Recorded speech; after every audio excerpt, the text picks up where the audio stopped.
When it comes to writing and producing music, I'm someone that is very stuck in their ways. I like things that work and I don't like changing things. I don't like updating things. I have sounds pretty dialed and I work with a lot of templates, which speed up my workflow quite a bit. And I like this workflow. I like doing things this way.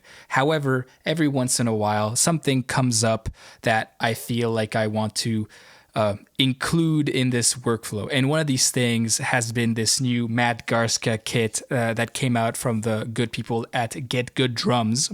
I enjoy the idea of mixing the entire drum set myself within the plugin. This means that I can export a preset and I can send it to anybody. If I'm sharing demos, right? I can give it to you guys, right? These presets will be available for download. What I've been sort of hyper obsessing for like the past few weeks is sort of comparing and dialing my old GGD kit that I've had for like 7-8 years, more or less, with iterating on it, to this new Garstka mix. And while I was making this preset, I also finished a song. I'm going to run you through this session that I have in front of me, and I'm just going to show you how I mix the drum set. This video is going to be a little long and a little nerdy because I don't want to skim through any details when it comes to the drum mixing. So let's kind of get into it. The very first thing I want to show you guys is what I have going on the master bus. This is the drum plugin. There's nothing on the channel. There's an EQ because I was comparing stuff, but there's nothing on the channel. So other than that, here's my mastering chain. I have an EQ to kind of filter out some low end. I have a little bit of brightness with this EQ. I have a little bit more compression, but this is nothing. Then I have Saturn saturating the mid-range a little bit, like very, very little bit. Like, this is like 30%, and this should be actually lower, actually. Whoops. Then I have the God particle doing some stuff. I don't know what this plugin does, but it sounds good. And then you will be hearing flatline because I will be mastering this video's audio later. But for now, there's no flatline, but you'll be hearing flatline. I usually mix with Sound ID, but it doesn't really work for YouTube. So the drum set and every other instrument is going into this compressor. This is an SSL styled compressor that basically,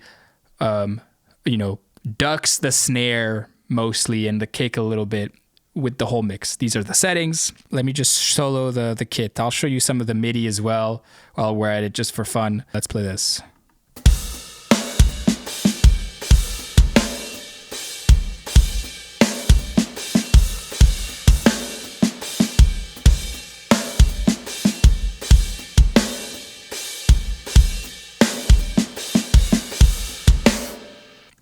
So it sounds pretty good. If you want to compare to my old kit, this is what the old kit sounds like.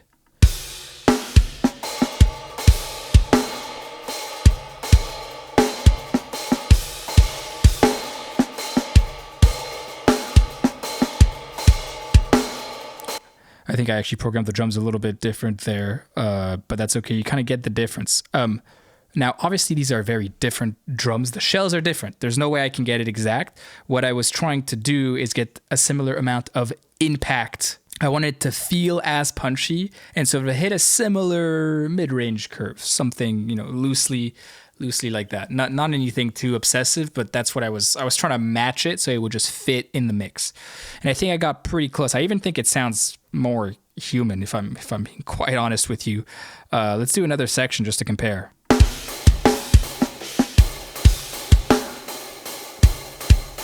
So this is the old kit again.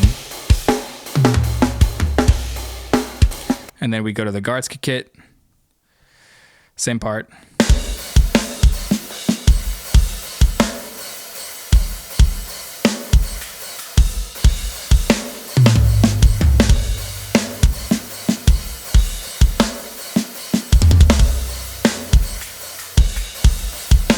So you can see I'm utilizing the stacks in the Garstka kit, but I think I got it in a pretty good place. So let's kind of run through like what's going on. So let me just, and also just to note, if you don't know what I'm talking about, to get this kit sounding this good, I'm mixing it fully in Logic. Like this is all I'm doing all this stuff on this Halpern kit outside the plugin, whereas the Garstka kit is done in here, in this mixer thing. Let's kind of start with the kit pieces that I chose for this kit. I have the modern kick. I have the snare, the fusion snare, but because I'm weird, I pitched it. I have it pitched up 2 semitones. It just happened, and I liked it. And I think you'll see it sounds great. Without it, it sounds like this. It sounds great too, but there was something there, and it just happened. Now, I liked the coated toms, except this one. That's what I did. And those are the choices. So once again,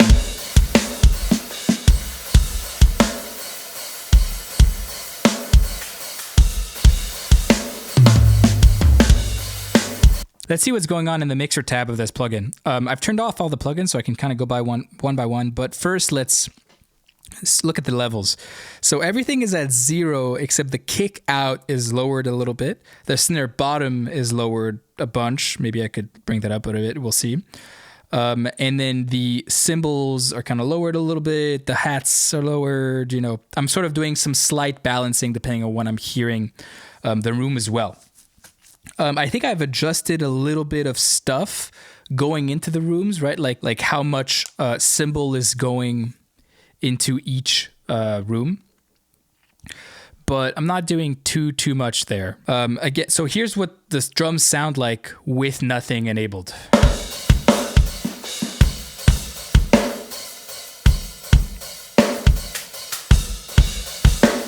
So let's start with the kick, perhaps.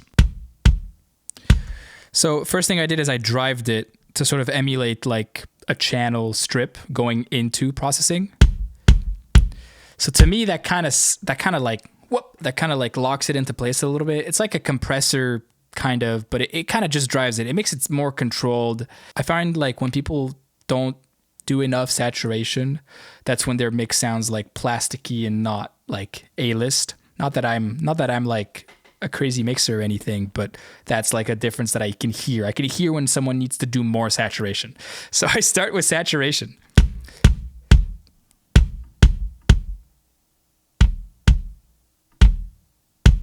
So we're getting a slight volume jump, but that's okay. But you can hear the character gets more aggressive. And also more consistent. There's more consistency in this sound. Not a lot of drive and then not a lot of mix on the tape setting. Then I'm bringing in the compressor. So I think what I did there is I pulled up one of the presets and I just adjusted it by ear. I'm not sure exactly what I changed from the preset, but I was looking for, a nice hyped attack, which is why the attack is so slow. And then with kicks, you kind of want to end up playing with the mix knob on your compressor because there's a sort of, this is a Nolly thing that he says, but it's true. There's a kind of like low end bloom sustain, like the tail end of the kick sort of gets lost with compressors. So he likes to do sort of parallel compressors where parallel compressing on the kick where there's a little bit of a percentage of raw kick going, and that helps the bloom of the kick sort of exist. If I compare, here's what's going on. So you can see there's no the sustain of the kick's kind of choked here. But if I bring it back, there's like a little bit at the end. It's a subtle difference, but in a mix, when you're trying to like make your low end matter, it's an important thing. So that's where we're at so far. Kick, you're gonna think I'm crazy, but it sounds great. I think I have an overly reductive EQ approach to most thing. I'm starting to notice that like looking through other people's presets, I tend to be scared of boosting and I end up like cutting a lot, which is the same difference, right? It's just a different way of getting to the same thing. But I think I was just looking for like a lot of thump and like a lot of not offensive like mid-range there. But I still think this kick has like a ton of mid-range. Like it's still like very like thuddy and stuff like that. But like the pillowiness wasn't really doing it, and I'm trying to balance like not having too much hyped kick high end and it sounding modern. Like I don't want like the death metal kick, but I want a modern kick. And I think that ends up with me having like a scooped kick sound. So that's where we end up. That's where we're at. So that's where we're at so far. Once again, without anything, and then with everything. Sounds good. Let's keep going. Let's go to the snare. We'll skip over this everything, the specific things. I think I did a slight EQ on the snare bottom, but we'll just skip over that because it's not super important. So snare by itself. Once again, it's pitched up a little bit, but this is what it sounds like without anything. Love this sound. Then I compress it right away. So this is again something that I picked out from the presets, but I modified. I took a lot of time to play with the attack and release because I really like the craziest like slow attack missed transient snare thing. But I think it's like in the milliseconds you kind of lose it. Like here, I'll remember that we're at 18.9. If I play it, you'll see it like it's important. It's an important difference. So no attack here, obviously. As I open it up, I start getting this hyped.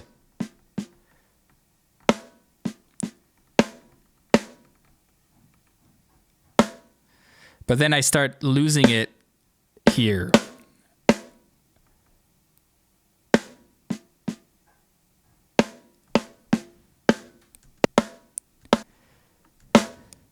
So I'm losing a lot of volume, but you can see that I'm gaining a lot of transient. So 4-to-1 mix all the way up. That's what's up. Then I'm EQing, not too much. Just trying to bring up some of the high end in the right place, especially because this is a sample, so I get to bring out as much high end as I want without worrying about the hi-hat. There was a note here that I didn't like, and then I just did some scoopy. I did like a tilt sort of thing, because without this, I found it was a little dark. Like in the context of the whole mix, I thought it was really dark, and I really liked it, but I just wanted it to go like, just like everything like a little bit to the bright side. So I just did as close of a tilt EQ that I could with this EQ within the plugin, and it sounds good. Then the big thing here is I did a lot of saturation on this snare. So if you listen to this, and then so the volume again is going up, but I'm doing a lot of saturation, and that's like a big part of the snare sound for this kit.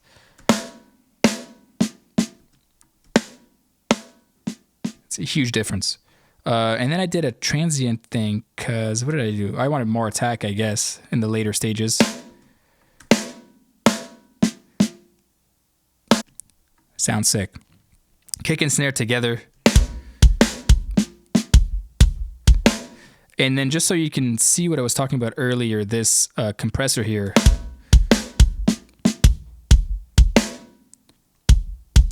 So let's look at the overheads perhaps now.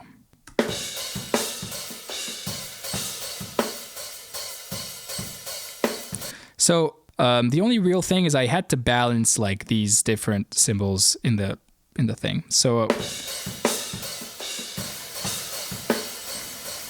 I saturated the hi-hat because it was too annoying. Sometimes when stuff sounds bad, you just saturate it and it sounds good. It didn't sound bad. It was just very like picky in my ears. So I saturated it and it softened it quite a bit. And I like a really saturated cymbal sound, to be quite honest. So here's what's going on. Again, here's a preset that I looked at. And this preset's sort of designed to like dug the snare in the overheads. So it's sort of getting rid of the transients of the snare in the overheads, which means that when you do stuff to it later, it's kind of acting more on the cymbals. Does that make sense? Listen to the snare transient.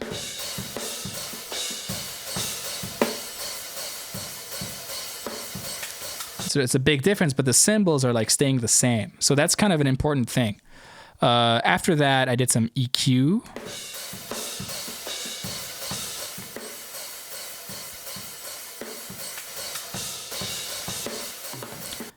Mostly getting rid of low end here, honestly. And then there's this big thing, what is this, 4.5K to kind of get some of the ringing out. You know, just kind of low-key sort of thing. And then some drive, again, because I really like a saturated cymbal sound.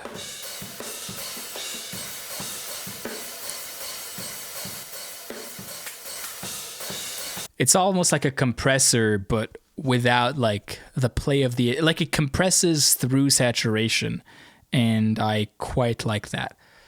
So let's kind of reference that back with the kick and the snare.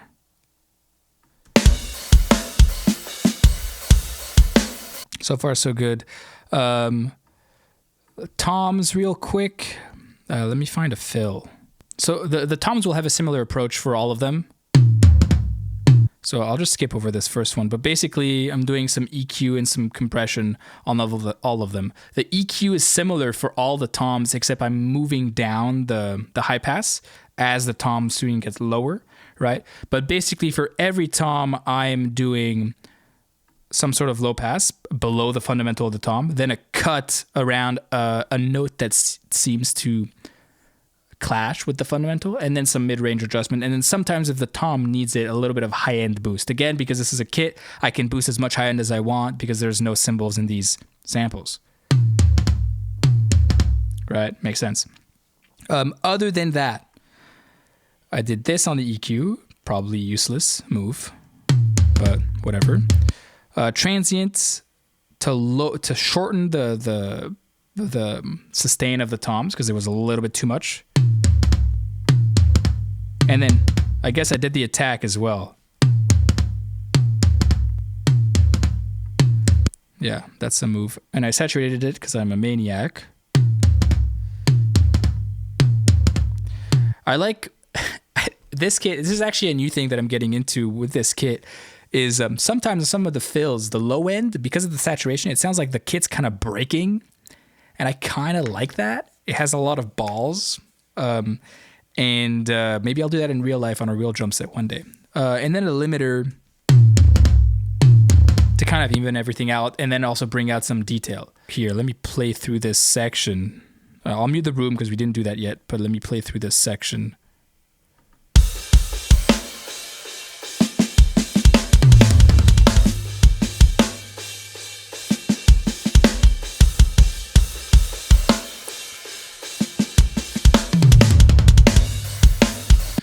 All right, let's get into the room sound, and then we can get into some more comparisons. So room is not too complicated.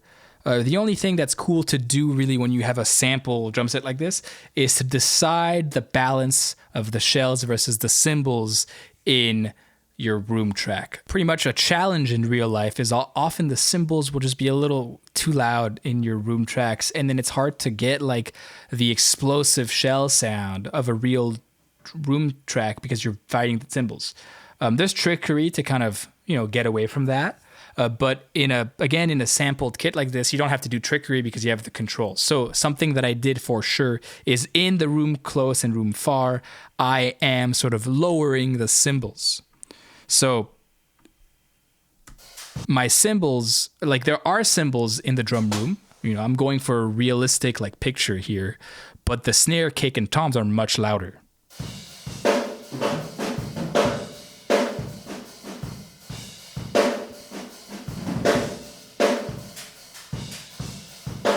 See what I'm saying?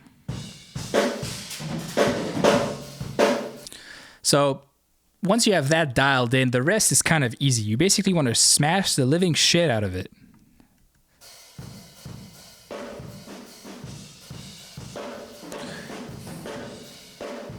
There's a few things to balance for this room sound. There are the two room mics. There's the far room and the close room, right? The close room is going to be closer to the kit, and the far room is going to be at the back of the room, maybe against the wall. I'm not sure exactly what they did. Sometimes I've like pointed room mics at the wall, and then you flip the phase and you get the reflection sound. It's kind of cool. So you balance both of those into the compressor, and then you can play with the sustain of the drums. If you want less sustain but a lot of ambience, you can bring the room close up and then the room far like lower, or delete it entirely, and vice versa. If you want a lot of like almost like a reverb sound, you can bring the room far up and then the room close like lower. And then depending on how it's hitting the threshold and your attack and release and your ratio and stuff like that, you can dial in like the sustain of that ambiance. So that's sort of what I got going on here. Mostly focusing on the snare drum, but here is that sustain.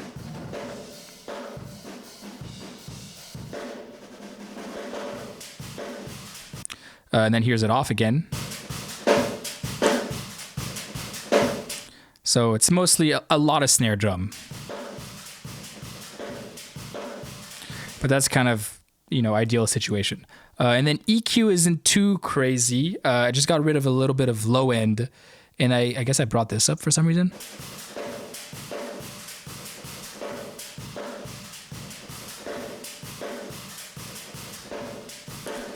Kind of subtle, but this one is important. The only other stuff that I did on this kit is I did a bit more. Oh, well, this is important actually. I'm doing the parallel compression on the master bus. This is something that I've adopted now on most of my drum buses. Usually I like doing it with like a distressor type thing. So I don't know what this is based on, but it sounds really good. So I'm doing some heavy compression, but then I'm dialing the mix down quite a bit. So if I bring the mix all the way up, this is what I'm doing. Again, this is off. This is the whole kit. And then on. So that sounds kind of ridiculous. I want to mix that signal in to bring a lot of sustain into these drums.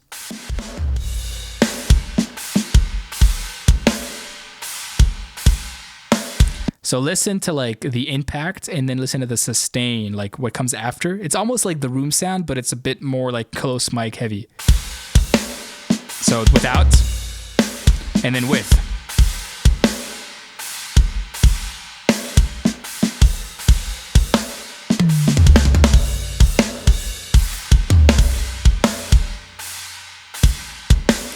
If you don't have that, your drums kind of get lost. And this is, again, something that can sound a little bit pingy, a little bit kindergarten, a little bit amateur sort of mix without this, when your drums are only transient and no body. So this brings back the body, and you can dial this in as you with your ear, and then one last thing is more drive, because I'm a maniac. So without and with. The goal of this drive, different than the other ones. The other ones is more to soften transient and sort of bring, kind of like make it sound more realistic, like if it was in a preamp or on a tape deck or something. This drive's purpose is to glue the kit together. It's just like the final step, and all of a sudden it kind of locks together. And this is, it works really well. So again, like kit sounds kind of a little separate, but then here, it's a little bit, just a little. Now this is not night and day, it's very subtle, but kind of does the thing. So that's the mix. Something I failed to mention, but that you could tell probably, is I'm not using any samples. Like I'm not layering any one shots. I sort of messed around with that to see how I would feel. But I think at the end of the day, like, especially when like I have control of the articulations and velocities of these drums, I think like doubling it with a one shot to kind of get at that metal sound is just not really the sound in my head. I do use samples like when I do real mix with real drum sets, but it's to make up for real life rather than to achieve an aesthetic sound. So for this kit, I kind of went against it, but go for it, edit my preset. Once again, something to note is the only other thing that you're hearing that's affecting these drums is this instrumental bus townhouse compressor. So here, let me kind of play you like a section, and then we'll kind of go from there. So once again, the only other thing that you're hearing affecting these drums is this instrumental bus compressor, this Townhouse compressor. So everything, the drums, bass, guitars, synths, everything is going into this compressor before hitting my fake mastering chain. I'll probably dial the compression because I haven't listened to this in a while, but here's a section for you.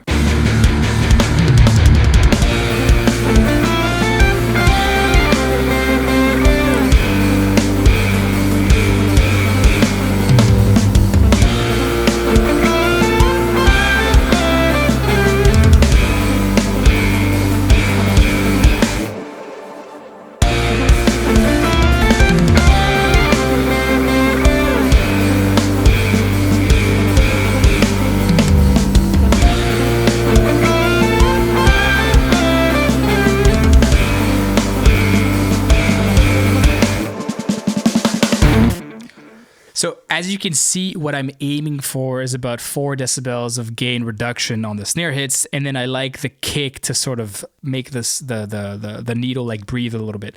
Once again, here's what the old kit sounded like.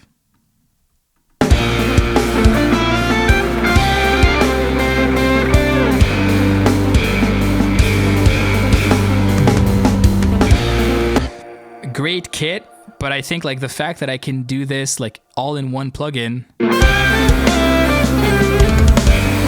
is crazy because I have basically a better sounding kit now. One thing to note with this kit, big difference from my older kit, is the velocity range is different. The kicks sound best around 100 and the snares sound best around 110.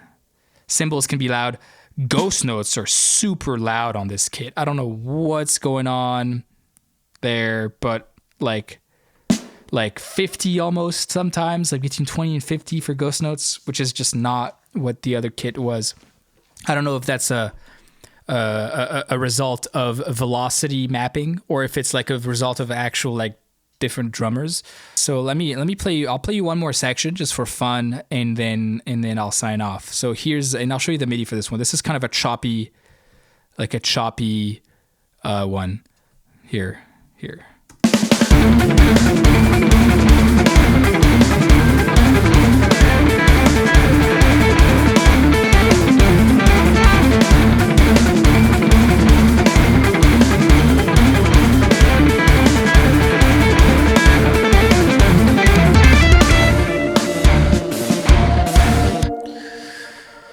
Yeah, very, very fun. Thank you for watching. My name is Joseph Hanajar. I'm a musician from Montreal, Canada.